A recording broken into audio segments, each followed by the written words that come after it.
साथियों नमस्कार।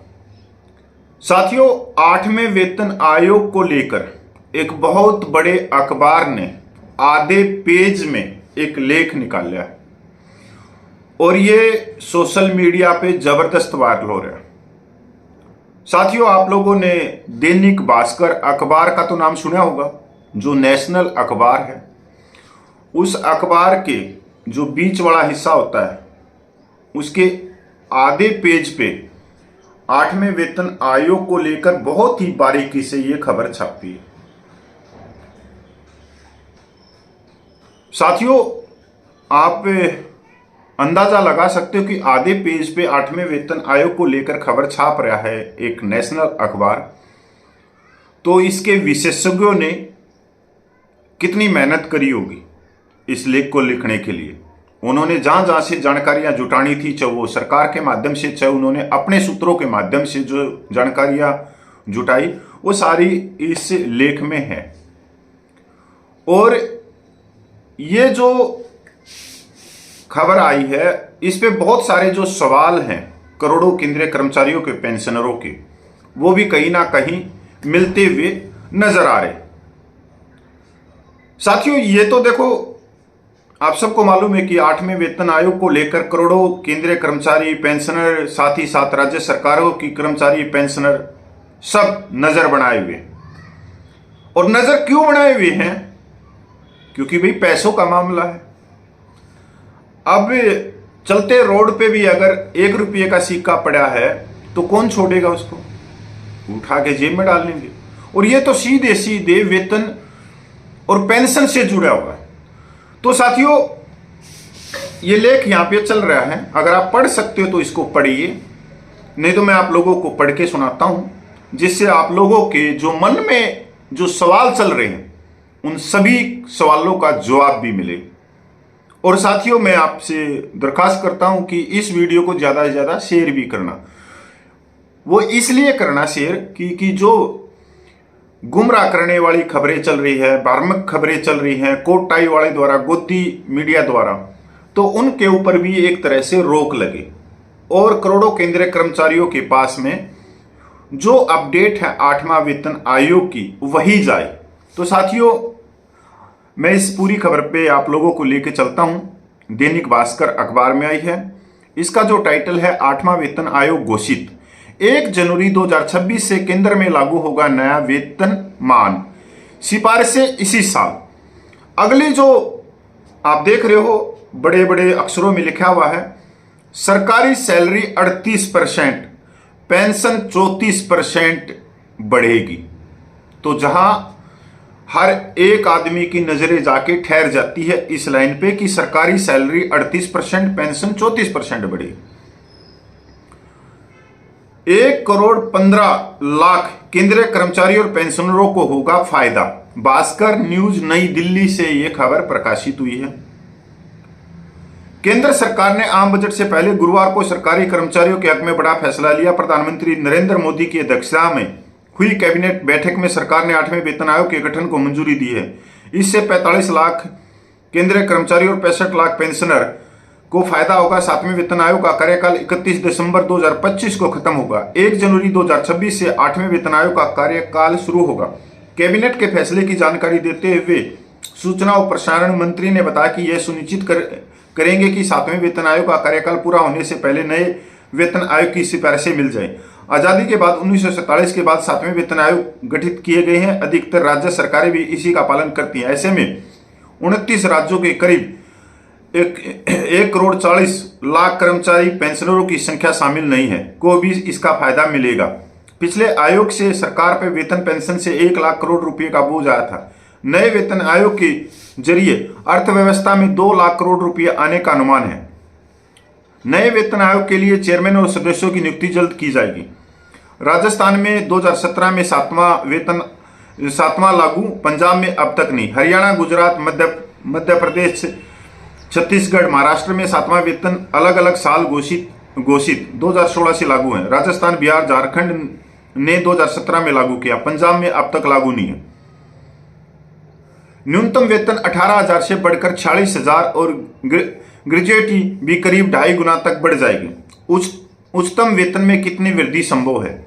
सातवें वेतन मान में क्या है? उच्चतम ग्रेड वाले सेक्रेटरी लेवल के अधिकारी का मूल वेतन 2.5 लाख रुपए है। इनके वेतन में महंगाई भत्ता नहीं जुड़ता, इसलिए 2.5 से इनके फिटमेंट फैक्टर के आधार पर 8वें वेतनमान में इनका वेतन बढ़कर 6,40,000 रुपये हो जाएगा।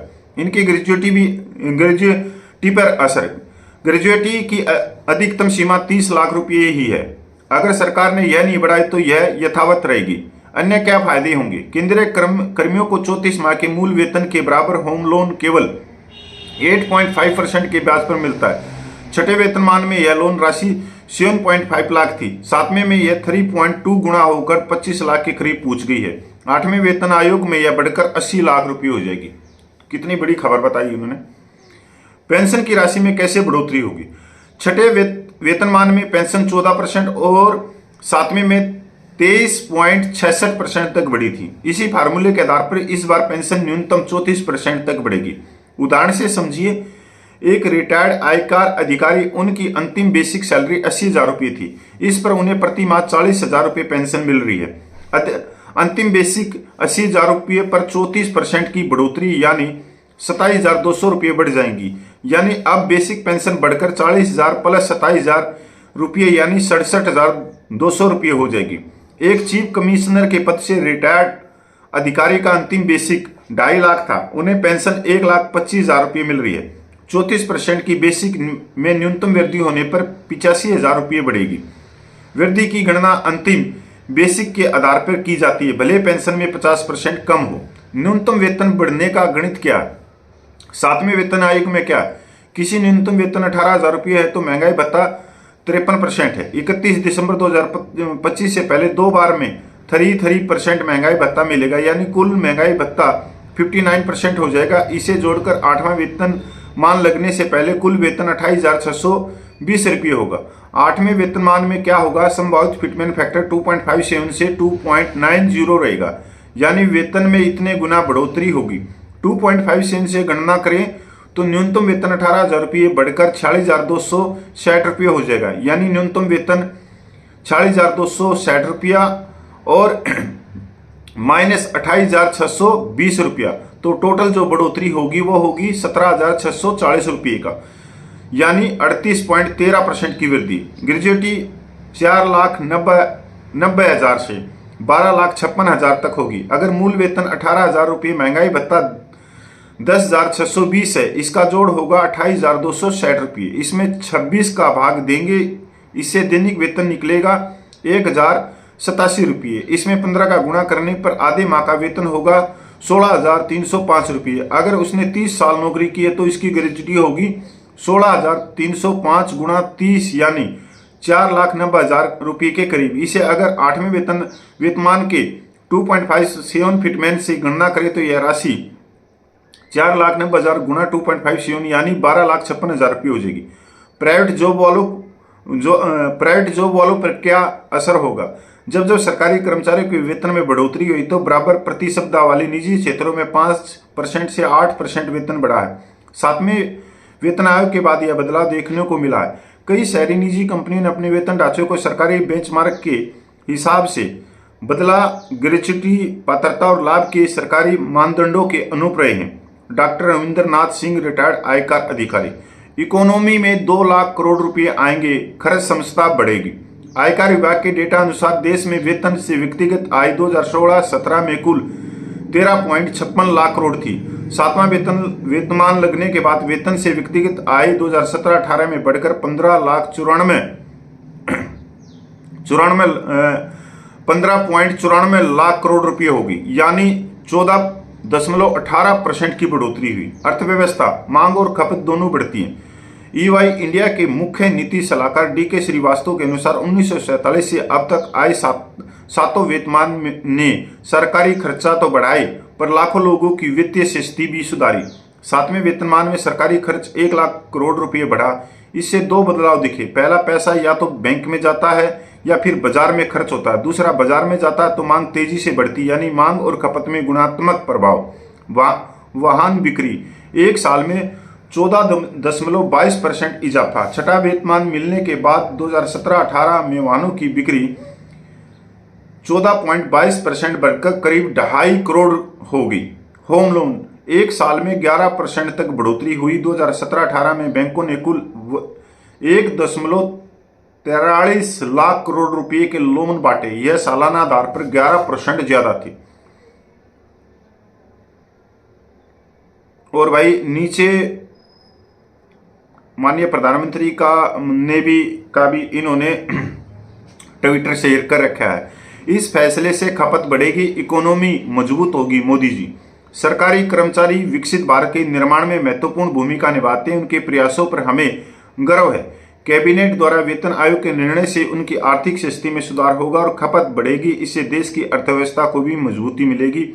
माननीय नरेंद्र मोदी प्रधानमंत्री ने भी 2 शब्द अपने बोले हैं, तो वो अखबार ने लिख दिए। ये एक बड़ी खबर है और आधे पेज पर अगर ये छपी है तो अब अंदाजा तो लगा ही सकते हो कि ये खबर क्यों छापी गई है, कैसे छापी गई है। पर मैं इतना बता देना चाहता हूं कि अभी तक जब ये खबर आई तो मैंने अभी सर्च भी किया था, क्या 8वें वेतन आयोग का नोटिफिकेशन निकल गया, क्या TOR फाइनल हो गई, तो अभी तक कुछ नहीं हुआ है। और तकरीबन अब 9 महीने हो गए और अब ज़्यादा समय भी नहीं बचा है। तो 8वां वेतन आयोग का मेरे हिसाब से इस महीने में भी कोई नोटिफिकेशन या TOR फाइनल नहीं होंगी। तो अभी डेट आगे बढ़ रही है, अखबारों में ये खबर आ रही है। तो यही बताने की कोशिश की थी कि जो गोदी मीडिया है, जो यूट्यूबर चैनल वाले हैं, वो भ्रामक खबरें देते हैं, क्योंकि झूठ उनका फैलाने का मकसद है। जोड़ा छाप डॉक्टर हैं 8वें वेतन आयोग के। मेरा सिर्फ इस खबर के ऊपर इशारा था कि इनके पास में क्या सूत्र हैं, कैसे इन्होंने विश्लेषण किया इस खबर का कि सरकारी सैलरी 38%, पेंशन 34% बढ़ेगी।